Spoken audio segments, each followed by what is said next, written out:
Take two. So I've got a new podcast episode here. I decided to call it Slavery slash Secessionist History, Thomas Jefferson Depravity, and Citizens United Tomfoolery. And we're really going to divide the attention between those issues, but hopefully they'll all tie together in the end, and you can put a little bow tie on it and dress it up, all fancy like Tucker Carlson, and it'll be presentable as an episode. Not that Tucker Carlson is the best example I could have went with, but he's got that tie. He wants to look classy while he's spewing his fascist talking points.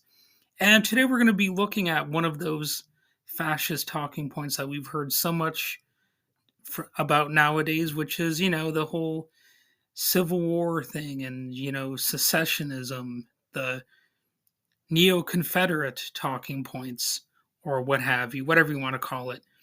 And I do want to remind people out there that the whole secessionist idea, or the idea of, creating new divisions in society, that's not necessarily just a right-wing talking point. I know that it often is, but not always. I mean, remember the thing in Seattle that they would call Chaz or Chop, and that was in a way sort of like an attempt to create a new society. I thought it was kind of silly. It basically went nowhere. It got a lot of bad press. I don't consider it as nightmarish as the conservatives were claiming it was, but I do think it was a mere distractive exercise, and it seemed doomed for failure. And really, that's a lot of my attitude also about the other types of more broader breaking up of the country that so many people are celebrating as a cause. But there is a basic question here, and you can find this on Quora, asked in many different ways. If the U.S. were to be split into two countries or more countries, where should the lines be drawn? So, that's one of the basic ways to analyze this question, to see how, in fact, if it was to happen, it would happen. The question of where to draw a line of the U.S., or, if the U.S. were to be split into different countries, is highly subjective and complex. You could have certain Pacifica states like California, Oregon, Washington, Nevada, and Hawaii. You could have them as like a new America or something like that. And then you could have a bunch of these southern states, the ones, which ones they would be. And there are numerous factors to consider, though, including cultural, political, economic, and geographical aspects. Additionally, any attempt to divide the country would likely face significant challenges and potential conflicts. Historically, discussions about dividing the U.S. have been revolving around regional differences, such as those between the East Coast and the West Coast, or the North and the South. It's also interesting to look at one of the big issues that generated tensions in the United States historically, and yes, you guessed it, it was slavery. The same thing that plenty of white nationalists and, these separatists could and absolutely would bring back if they had their way. In fact, in a way, they've always tried to keep it around in the form of, racist imprisoning of Black Americans at a disproportionate rate, and allowing for slave labor in private for-profit prisons, and through sweatshop labor overseas. It's never been the case that either outright slavery or approximations thereof have just totally vanished. And some states right now, as I speak, they're trying to bring back child labor and things like that. Sarah Huckabee Sanders has really become sort of the poster of, well, I guess she's not a child, so I can't say poster child, but the poster woman for it in her state. But really, we can learn about some of these original slaveholding states and the slave-related dividing lines just by looking at good old social studies material. I don't know if you remember that in school. The social studies where you learned about how society is functioning. And if you were homeschooled, maybe you never did learn about social studies. I don't know. Or the use of child labor, or ways in which women's rights were severely limited in the United States, etc., etc. But I know that I learned some of those things, and let's look at a few of them. um, One site called socialstudieshelp.com paints the picture in a straightforward way, with an entry called mid 1800s American sectionalism, understanding the divisions. That site notes some of the interesting legislative compromises at the time. So I'm going to quote this. To address the rising tensions, several legislative compromises were enacted, aiming to maintain a delicate balance between slave and free states. The Missouri Compromise of 1820 was among the first significant legislative attempts to mitigate sectional conflicts, admitting Missouri as a slave state and Maine as a free state to preserve the Senate's balance. The Compromise of 1850, another crucial piece of legislation, including provisions designed to appease both sides of the sectional divide. It admitted California as a free state, established the territories of Utah and New Mexico with the possibility for residents to decide on slavery, and enacted a stricter fugitive slave law. However, these compromises often provided temporary relief, failing to address the underlying issues fueling sectionalism. And the Kansas-Nebraska Act of 1854 further exacerbated tensions by allowing the residents of the Kansas and Nebraska territories to decide whether to permit slavery, effectively repealing the Missouri Compromise.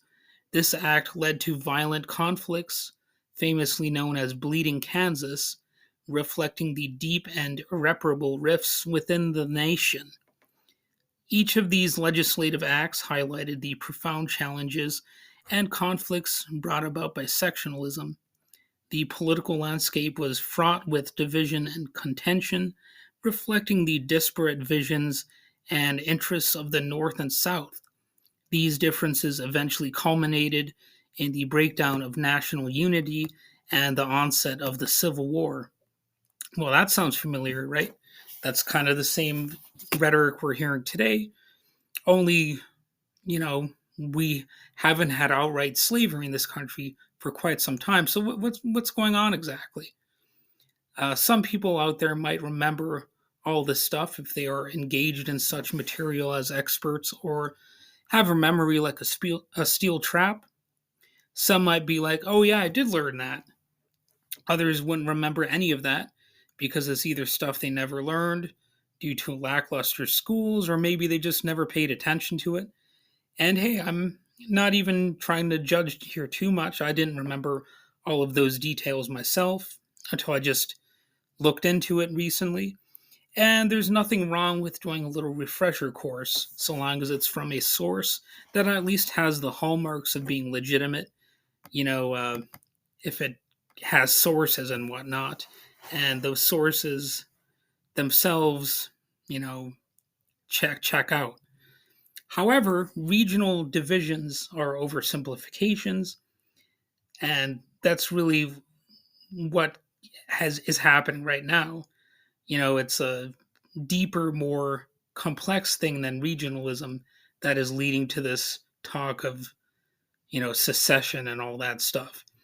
There may be a wide range of political beliefs and cultural diversity within each region. So I can give an example. I technically live in the blue state of Michigan, yet I live in a somewhat red part of that blue state.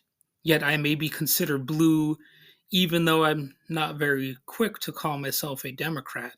There's still some Republicans who would instantly assume that, I'm a Democrat just because I'm, to the left of so and so, because I'm not a MAGA hat wearing weirdo. So I'm not saying I would not generally align with some elements of the Democratic Party, especially when contrasted with far right extremism. For example, I would not want some neo fascist theocratic dictatorship. And really, that's what a lot of this divisiveness is about. There are certain powerful interests out there that do want basically a theocratic dictatorship that establishes an oligarchy and serves that oligarchy and their interests. So at the same time, there are definitely some things the Democrats do that I do not agree with, such as how Joe Biden is basically casually letting Israel slaughter Palestinians. So I know some of you out there, you're for that. I'm not. That's just one issue we would basically disagree with, or on, I should say. And yes, I'm finally going to mention that issue a bit more here on this podcast. And no, that process did not actually start with the Hamas attack, even though plenty in the media like to pick that as a convenient historical cutoff point. The fact of the matter is Israel was killing Palestinians before that attack. It's just a matter of fact. It's not my opinion. And then, of course, people might lie about me and say, oh, Wade is just being pro Hamas or pro Palestinian or pro this or pro that. So I'm really not pro any of that exactly. I'm really only pro shutting the fuck up and letting people live their lives, which is a bit tricky to do when one group or another is killing innocent civilians, whether it's Israel or Hamas, destroying their infrastructure and slaughtering them by the thousands or tens of thousands or any other number. And hell, I dare to say that even killing one person should probably be frowned upon, even if by preventable accident. That's that's the way I roll. So I'm just going over those details to remind you that there are differences between me and Joe Biden. I'm not a mouthpiece for Joe Biden or the Democrats, but there's still some people who would consider me as like somebody who's loyal to them no matter what I argue otherwise, just because I'm not a huge Trump person. The point here is issues and conflicts are basically never purely regional, even if people think they are. The issues involved are greater than any given region, and people can take them wherever they go. In fact, ironically, the United States is a perfect example of this. Obviously, not everyone has read up on this, but this country was originally established largely as a place to avoid religious persecution. Hence, we had secular government established, the separation of church and state. Even though dummies like Lauren Boebert will claim that's not true, but as someone who can quickly do a Google search, I can remind you that, hey, actually, Thomas Jefferson led the fight in Virginia for disestablishment of the Anglican Church. So he very much was in favor of separation of church and state. As the Virginia Museum of History and Culture notes, to Jefferson, nature's God, who is undeniably visible in the workings of the universe, gives man the freedom to choose his religious beliefs. This is the divinity whom deists of the time accepted, a God who created the world and is the final judge of man, but who does not intervene in the affairs of man. So, yeah, that was basically the idea at the time. Thomas Jefferson would not have wanted to break up the United States uh, in order to establish a theocracy in some parts, because he didn't want theocratic government at all over here. Still, fast forward to today, and these right wing extremists, all who claim to know the U.S. Constitution and the founding fathers so well, tend to leave out all of those good parts. In fact, they seem more interested in applauding the bad parts of the founders, the slaveholding parts, which had obviously divided the country, including along racial lines, because slavery as practiced in the United States, was overwhelmingly a racist institution.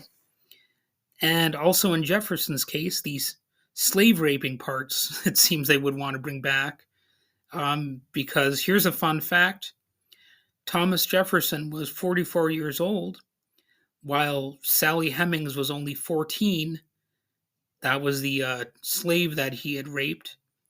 And his sexual relationship started with her in 1787. In today's world, it would be considered statutory rape.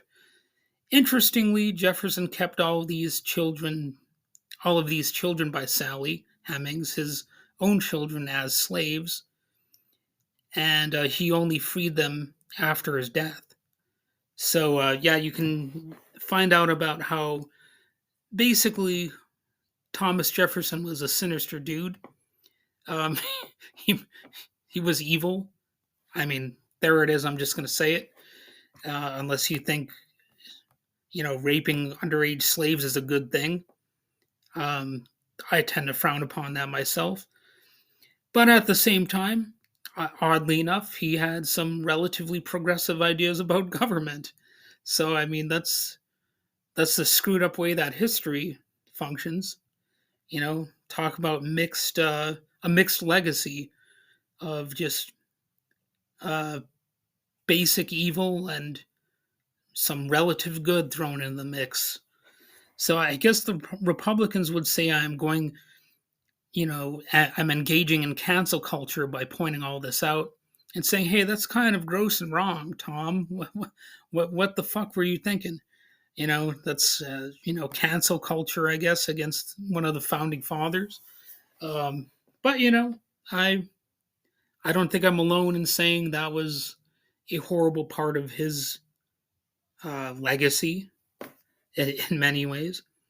But again, I have absolutely zero doubt in my mind that the far right extremist white nationalist types would have no problem with bringing this sort of stuff back as normalized, and with having things like witch trials, new victims of concentration camps.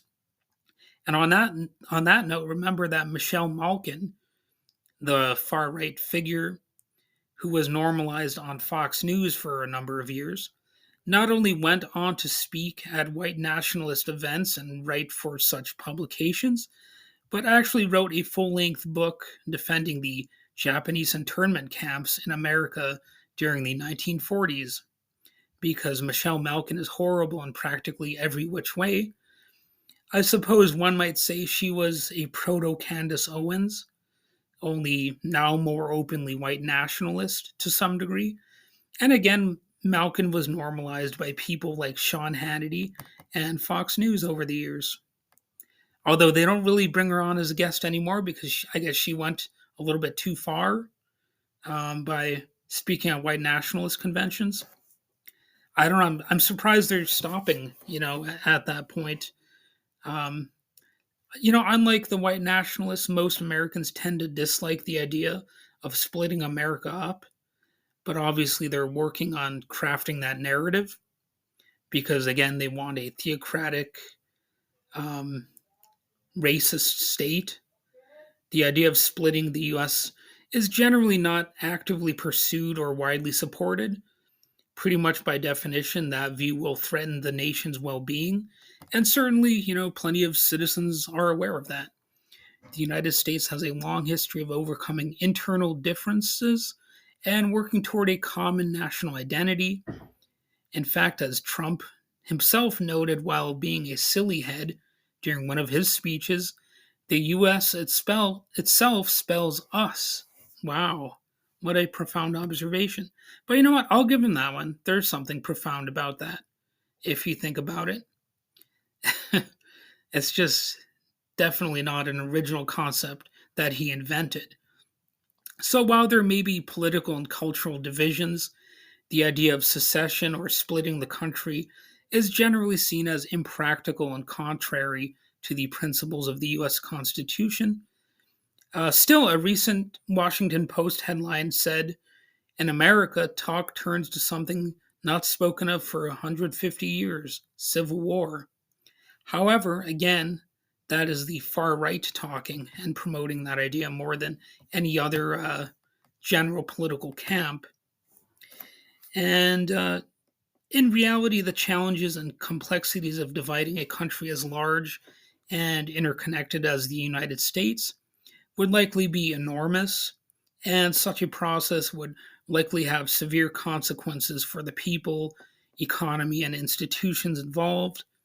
Meanwhile, as countries globalize, their citizens benefit more from it than they draw disadvantages. So that's why some of these far right interests are sort of paradoxically speaking against globalization because they do not want citizens to benefit from it. They only want globalization that will benefit corporations.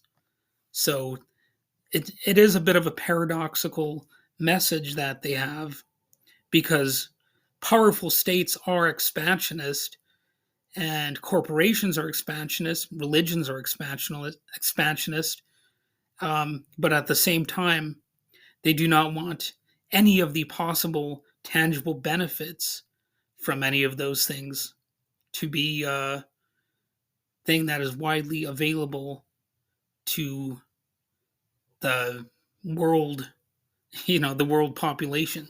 They only want, as the primary benefactors.